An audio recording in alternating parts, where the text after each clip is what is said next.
A las 10:29 de la mañana y está acá un panel de lujo. Tenemos acá invitadas y el día de hoy vamos a ver por qué ir a dejar a tu papito, a tu mamita, a tu abuelita, a un gerontológico, mejor que se quede en casa. Todas estas preguntas e inquietudes aquí en Noticias de la Mañana. Así que mi querida Luisita, mi querida Andrea, con ustedes.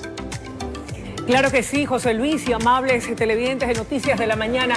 Muchos nos hemos preguntado si es pertinente o no enviar a nuestros padres cuando ya están muy ancianitos a un ancianato, a un gerontológico o tenerlos junto a nosotros. Es una decisión dura y difícil de tomar, pero veamos qué opina la gente en esta encuesta que hemos preparado para ustedes antes de entrar en materia.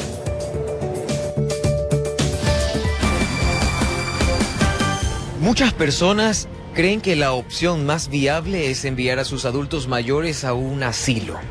Pero ¿qué tan correcta es esta opción? Salimos a las calles a preguntar y esto fue lo que respondieron. No, no es correcto. Yo no lo veo correcto. No lo ve correcto, ¿por qué? Por las razones que todos vamos por el mismo camino. Exacto. ¿Sí me entiende? Y como uno obra en su juventud, uno de igual manera tiene lo mismo en su vejez. O sea, yo pienso que uno tiene que hacerse cargo. Retribuirle ese mismo cariño que fue entregado cuando fuimos pequeños. De mi parte yo sí. Como siempre digo, así mis hermanos no lo vean, pero igual, si ellos me dieron su cariño, yo ¿por qué no devolverles ese mismo? Porque igual yo voy a llegar a esa edad. Nosotros como hijos que somos de nuestros, tenemos que tener la responsabilidad hasta el día que ellos, ya Dios no nos quiera aquí. Ya se nos responsable hasta los últimos días de su vida de ellos. No tienen tiempo para dedicarle así a sus hijos y a los padres mayores, realmente. Y hay personas que adoptan, llevarla a una de esas para que lo cuiden y pagar, más seguro, ¿no? ¿Verdad? Es la persona con quien lo va a cuidar más que todo. O sea, examinar el lugar, ver con quién lo va a dejar. Exactamente. Opiniones diversas y tenemos aquí a Andrea, a Karina de Cucalón, la experta, para que nos comente sobre esta temática dura y difícil. ¿Debemos condenar o juzgar a quienes por A, B o X, Y, Z circunstancia se ven en la necesidad imperiosa de enviar a un adulto mayor a un gerontológico? Es una pregunta súper importante y muy difícil de responder. Yo trabajé durante un año en un gerontológico aquí en Guayaquil. Entonces un gerontológico no es lo mismo que un geriátrico, pero trabajé también en un geriátrico dando cursos en Puerto Rico, en Aybonito, una ciudad maravillosa de Puerto Rico. Entonces tú ves la realidad de estos adultos mayores cuando ya se acoplan a un geriátrico y también ves la realidad cuando entrevistas en un gerontológico a los adultos mayores, ¿por qué no quieren salir de su casa? ¿Por qué no quieren irse a un lugar donde tengan que estar con personas que no conocen, donde tienen que abandonar su casa, sus muebles, su vida prácticamente? Entonces, cuando las personas que nos están viendo, es muy fácil criticar a los otros y decirles, qué malo, mandaste a tu papá a un geriátrico o lo has abandonado. Pero hay que ver que cada ser humano, cada adulto mayor tiene una historia en esa familia, tiene una historia con sus hijos, y cuando un hijo se comienza a hacer esa pregunta es porque está ya pasando una situación de que ya no puede contener a este adulto mayor, ya no lo puede cuidar, ya no lo puede proteger, ni tiene el tiempo suficiente para atenderlo. Un adulto mayor que, por ejemplo, está pasando por una situación de Alzheimer o de Parkinson, o que tiene una enfermedad que se requiere de muchos profesionales de la salud y que se requiere de mucha atención, de muchos cuidados, de 24 horas que alguien lo esté atendiendo en la casa, no se lo puede hacer. Entonces, a veces la culpa, de que la gente te critique, el pensar que estoy siendo un mal hijo, prefieres tener a tu padre sufriendo en la casa o a tu madre sin poderlo atender correctamente, simplemente por no soltarlo, y no estás haciendo un buen trabajo. No estás realmente haciendo un buen trabajo porque estás haciendo sufrir a esa persona y tú también estás sufriendo. Justamente, y buenísima esa pauta, ¿no? ¿Cuál es el punto? Que tiene que tener un hijo que nos está escuchando y que está en esta duda, que está diciendo, pero a ver, yo me voy a trabajar todo el día, mi mamá no queda segura, ¿qué pasa si mi mamá se cae? Ese tipo de cosas. Entonces, ¿cuáles son esas consideraciones, esos puntos, esa lista que tiene que hacer uno y que tiene que responderse como hijo para decidir si va el adulto mayor, el papá, a uno de estos lugares? Es una pregunta excelente porque primero tú tienes que ver hasta qué punto este adulto mayor se puede cuidar por sí solo. Es lo primero que tú tienes que darte cuenta. Este adulto yo lo dejo solo en la casa, va a poder cocinar. ¿Qué pasaría si prende una hornilla? ¿Qué pasaría si la casa se incendia? ¿Qué pasaría si se cae y no hay quien lo asista y se muere porque se lo pudo salvar pero no hubo quien estuviera en la casa para ayudarlo? O sea, son preguntas claves. Por ejemplo, ¿se puede cuidar solo?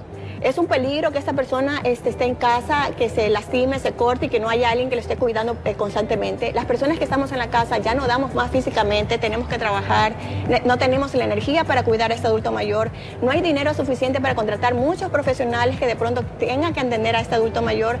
Entonces son cosas que te vas acumulando y tú dices qué es lo mejor y tienes que hacer pare a tu parte emocional. A propósito de eso, Karina, aquí 2 puntualizaciones para que la gente lo tenga claro, porque hay una realidad antes de la pandemia y post pandemia. Ese es otro tema importante. El común denominador de la gente atraviesa una situación económica dura, difícil, y no existen, creo, suficientes ancianatos o gerontológicos que puedan brindar una asistencia gratuita a quienes tienen que salir a trabajar para llevar el pan a su casa, pero tampoco tienen con quién dejar consecuentemente ese adulto mayor. ¿Qué hacer en esos casos? De su experiencia profesional, ¿qué se puede hacer? ¿Cómo orientarlos de mejor manera? Porque no tengo quien lo cuide en casa, pero tampoco tengo cómo llevarlo, porque no tengo los recursos y presupuestos. Yo quiero que con la respuesta a esa interrogante que muchos están formulando, regresemos luego de esta pausa. Esto es Noticias de la Mañana, junto a Karina González de Cucalón, en este foro familiar, hablando sobre esta temática delicada, una decisión dura. ¿Qué hacer con el adulto mayor? ¿Lo llevas y lo cuidas en casa o lo destinas a un ancianato? Todo esto y más al volver, aquí en Noticias de la Mañana. Ahora nosotros vamos a tener una nota introductoria para ahondar mucho más en este tema y continuar en el mismo. Por favor, adelante. Todos tenemos un familiar, amigo o vecino mayor adulto que en algún momento requiere de apoyo adicional. A veces, incluso hay que decidir si enviarlos a una residencia para adultos mayores es lo correcto. Pero es poco lo que sabemos de las condiciones en estos lugares, pues a menudo las personas institucionalizadas terminan siendo invisibles y vulnerables. Alrededor de 166,000 personas de más de 60 años viven en residencias para adultos mayores en 12 países de Latinoamérica y el Caribe que disponen de datos. Esto representa el 0.54% de los adultos mayores, siendo Chile y Uruguay con el porcentaje más alto de adultos mayores viviendo en estas residencias, alrededor del 1.9 cada uno. Pero para más detalles, desarrollaremos este tema a continuación. Bueno, y ahí estamos viendo esta pregunta que muy probablemente usted se ha hecho y que tiene muchas connotaciones, pero aquí la doctora viene a darnos luces. Y Luisa nos hacía una pregunta antes de irnos al corte. ¿Qué hay cuando hay problemas económicos, cuando hay una limitación y no podemos escoger dónde mandamos a nuestros adultos mayores, que ya es una necesidad dentro de los parámetros que dijo la doctora hace un rato? ¿Qué hacer, doctora, cuando la limitante es económica, pero hay una necesidad de que ellos vayan? Hay que ser muy conscientes de la realidad. Estás atado de manos. No tienes dinero y no tienes con quién dejarlos. Entonces tienes que buscar la creatividad, buscar estos grupos religiosos, estos grupos espirituales que hacen visitas a la casa para que decirles, mi padre o mi madre se está quedando sola, pueden pasarlo a visitar, o decirle a un vecino también que esté atento, pedir ayuda, porque la comunidad siempre te va a ayudar, nunca te van a dejar solo. Eso es algo importante que puedes hacer y muy sencillo, y no te compliques tanto, porque cuando no tienes dinero y estás con esta situación, te tensas, te vuelves agresivo y entras en conflicto con tu adulto mayor y lo comienzas a maltratar. Entonces hay que cuidar que no llegar a esos extremos y encontrar siempre una solución. Karina, ¿qué le espera a un adulto mayor en un ancianato, en un asilo o en un gerontológico? ¿Cuál es la diferencia? Un gerontológico es como una escuela, son los que tenemos actualmente avalados por el municipio, donde el adulto mayor va, juega, estudia, aprende y se va en la tarde. El geriátrico es el lugar donde ya se hospeda el adulto mayor con otros ancianos, tiene un grupo de enfermeras o de profesionales que lo atienden y a veces tienes que pagar una mensualidad. Hay aquí en Guayaquil unos que son gratuitos para enfermedades terminales, otros para ancianos que son abandonados, pero son como la última instancia cuando ya no puedes hacer absolutamente nada. Ahora, tienes que pensar en este momento, usted que me está viendo, que usted también va a llegar a viejo y a veces por la culpa uno dice, no, yo no le quiero hacer esto a mi adulto mayor porque no quiero que me traten así. Pero no es cuestión de que no quiero hacerle eso a mi adulto mayor, sino que tienes que ver cómo lo vas a cuidar para que este adulto mayor no se dañe más, no se lastime más, y hay que cuidarlo. Y a veces hay que desapegarse un poco y que la culpa o la crítica que van a decir de mí la dejas a un lado y buscas el bien mayor. El bien mayor es cuidar a la persona, que no se accidente o que no muera antes de tiempo.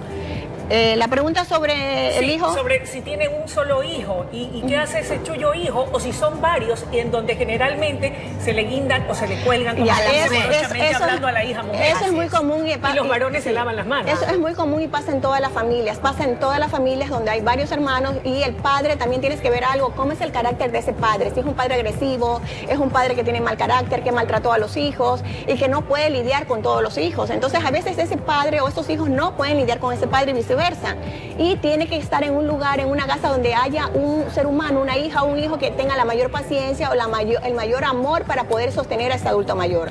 Ahora, si todos quieren colaborar, si todos quieren ayudar, ponerse de acuerdo y dar una cuota mensual, pedir ayuda y ponerse horarios, es decir, bueno, yo voy a cuidar a mi papá, pero te necesito a ti el fin de semana que lo saques a pasear, que vengas a hacerte cargo, necesito que dejes una cuota y que se pongan de acuerdo. Ahora, si ese adulto mayor no quiere ver a un hijo tal, respetar también, porque si no es más conflicto en la familia y no hay armonía, sino que hay pelea constante y agresividad. Gracias, mi querida Karina, por estos consejos tan importantes, Andrea. Es vital. Es vital y queremos aprovechar para hacer un llamado a los hermanos, a las hermanas, para que también no caiga todo esto, el peso en la mujer, porque suele suceder, como bien estaba diciendo Luisa. Y la cocina nos llama, ya escucharon ese sonido, y José Luis se cogió mi puesto en el mejor momento, cuando ya van a servir. Oye, bien, José Luis.